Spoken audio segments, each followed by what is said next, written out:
रावण, शिव का तांत्रिक शिष्य जिसने मृत्यु को भी चुनौती दी थी, पर एक रहस्य वो सबसे गहरा था। माया यंत्र, एक ऐसा यंत्र जो सत्य को छुपा देता था, न सिर्फ दूसरों की आंखों से बल्कि आत्मा की चेतना से भी। ये कोई साधारण जादू नहीं था, ये कुलार्णव तंत्र के अष्टम अध्याय में वर्णित वो रहस्य था जिसे केवल 3 तांत्रिक समझ सके: कृतांत, अचिंत्य और अनुभव। माया यंत्र दिखने में एक सामान्य रेखाचित्र लगता था, तांत्रिक वृत्तों और उलझे हुए लिपियों से बना एक मंडल, पर उसकी शक्ति यथार्थ को मोड़ देती थी। एक बार रावण ने इस यंत्र का उपयोग किया, एक ऐसे सत्य को छुपाने के लिए जो अगर सामने आ जाता तो रामायण की दिशा ही बदल जाती।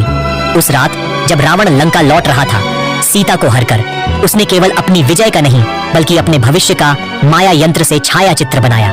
उस चित्र में सीता की आंखें नहीं थीं। हाँ, जो सीता रावण ने अग्नि से चुराई थी वो पूर्ण नहीं थी, एक तांत्रिक स्वरूप, एक आभास। रावण ने माया यंत्र को जलाकर उस यथार्थ को धुंधला कर दिया और देवता तक भ्रमित हो गए।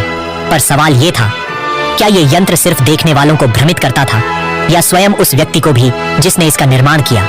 उत्तर मिला जब विभीषण ने पूछा, भ्राता, आप सीता को क्यों नहीं छूते? रावण मौन रहा, क्योंकि रावण जानता था वो जो सीता थी वो कोई स्त्री नहीं बल्कि माया का स्वरूप थी, उसके यंत्र का परिणाम। मंत्र ओम नमो माया देव्यै सत्यगुप्ते स्वाहा।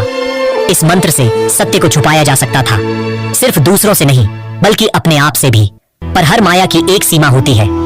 कुलार्णव तंत्र कहता है जो माया से सत्य छुपाता है एक दिन उसी माया में स्वयं खो जाता है। और वही हुआ।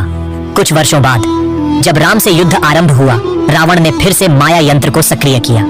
इस बार उसने अपनी मृत्यु को छुपाया। हाँ, रावण जानता था कि राम का तीर उसकी मृत्यु लेकर आ रहा है, लेकिन माया यंत्र के माध्यम से उसने अपने मृत्यु क्षण को यंत्र मंडल में कैद कर दिया।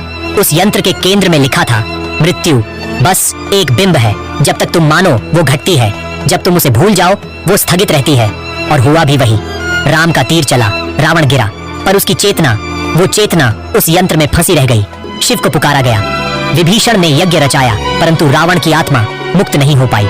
शिव ने कहा, वो जो सत्य से डरता है माया में विलीन हो जाता है। और उस दिन रावण का माया यंत्र एक अनंत चक्र बन गया, एक रहस्यमय मंडल जो अब भी कहीं शून्य में घूम रहा है।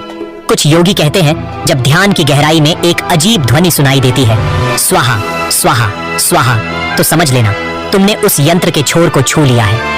लेकिन क्या ये यंत्र आज भी अस्तित्व में है? कुछ दक्षिण भारतीय मठों में पुरानी पांडुलिपियों में एक रेखा अंकित है, यह सत्यम गुह्यम धारयति स